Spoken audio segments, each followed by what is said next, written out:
का उपचुनाव के रण में मैं और गीतांजलि लगातार आपके साथ बने हुए हैं। पल पल के अपडेट्स हम दर्शकों तक सबसे पहले पहुंचा रहे हैं। कैराना में रफ्तार काफी सुस्त है। 9 बजे तक सिर्फ 11% मतदान हुआ है। नूरपुर में 9 बजे तक 6% मतदान।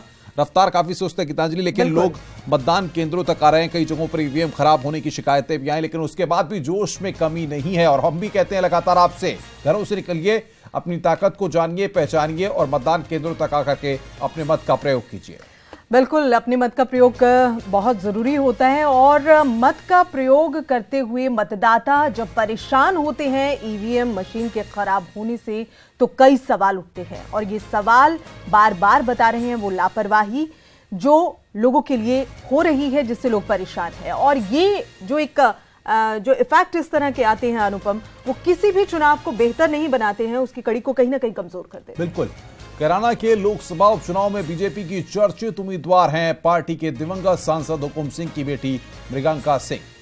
इस सीट के सियासी आंकड़ों पर अगर हम गौर करें तो काफी कुछ चीजें समझ में आती हैं, क्योंकि जाट और गुर्जरों की यहां पर काफी तादाद है और कई सियासी समीकरण हैं जिनको यहां पर समझना होगा और जो कैराना पर एक बड़ा प्रभाव डालते हैं। बिल्कुल, एक बड़ा वोट बैंक है और अब तक की बात करें तो गुर्जर बीजेपी के साथ रहे हैं। अब पार्टी ने सिंपैथी वोट लेने के लिए मृगांका सिंह को यहां पर उतारा है। देखिए खास रिपोर्ट। मृगांका दिवंगत सांसद हुकुम सिंह की सबसे बड़ी बेटी है। वो एक कारोबारी महिला, समाज सेविका और शिक्षाविद के रूप में बहुत सक्रिय है। मृगांका सिंह की पढ़ाई लिखाई अजमेर के प्रतिष्ठित शोफिया गर्ल्स कॉलेज और मेरठ के चौधरी चरण सिंह विश्वविद्यालय से हुई है। मृगांका गाजियाबाद और मुजफ्फरनगर में 5 स्कूल चलाती हैं।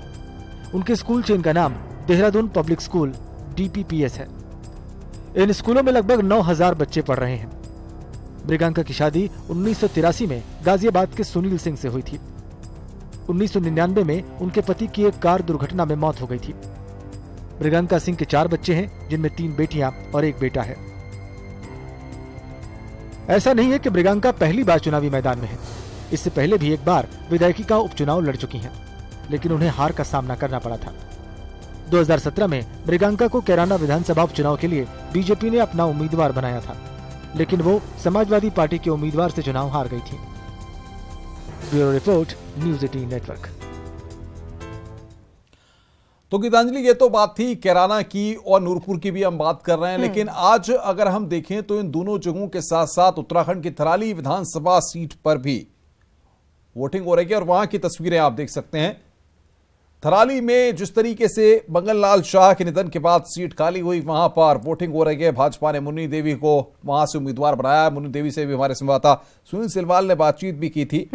5 प्रत्याशी वहां से मैदान में है और जिस तरीके से हमने देखा कि बाकी जगहों पर तो 7 बजे वोटिंग स्टार्ट हो गई थी, लेकिन उत्तराखंड की थराली विधानसभा सीट पर सुबह 8 बजे से वोटिंग स्टार्ट हुई है और आप देख सकते हैं जोश लोगों का साफ दिख रहा है। बिल्कुल, लोग पहुंच रहे हैं काफी तादाद में और ये लंबी कतार जो है वो ये बता रही है कि अपने वोट को लेकर लोग कितना सक्रिय हैं अनुपम, ये भी साफ तौर पर पता लग रहा है। और जीत को लेकर खासकर जो कैंडिडेट हैं वो काफी आश्वस्त हैं, इसलिए ये चुनाव और ज्यादा जो है वो इंटरेस्टिंग हो जाता है और वो देखा भी जा रहा है। और उससे ज्यादा जो बात देखी जा रही है वो लोगों का उत्साह भी देखा जा रहा है।